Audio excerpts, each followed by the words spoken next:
Le niveau élevé du chômage dans ce pays n'est pas dû. Il n'est pas dû aux Africains sans papier. Ce n'est pas le cas.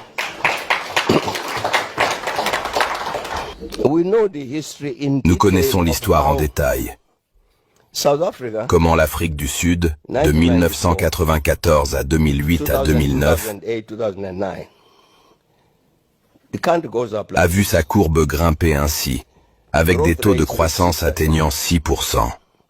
Puis, à partir de 2009, elle est repartie dans la direction opposée.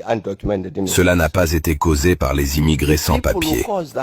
Les personnes à l'origine de ce déclin rient dans leur coin en ce moment même, parce que nous ne les pointons pas du doigt, mais nous regardons ailleurs. C'est une erreur. C'est un problème auquel les Sud-Africains doivent faire face.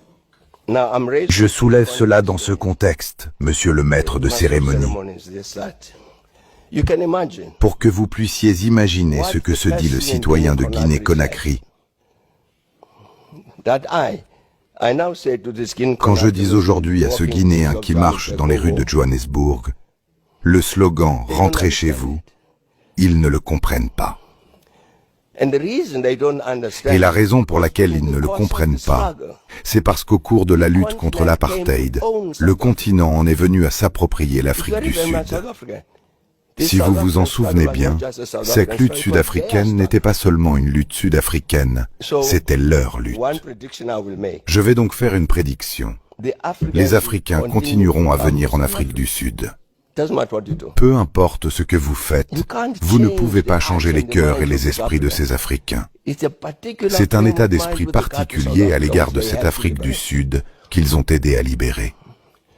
Ce que nous devons faire en tant que Sud-Africains, c'est nous demander comment gérer cela. Vous n'allez pas résoudre le problème du chômage ici en criant contre les Africains sans papier et en laissant tranquilles les coupables. Les coupables sont assis ici. Je pourrais même vous donner leur nom. Mais nous pointons du doigt les mauvaises personnes.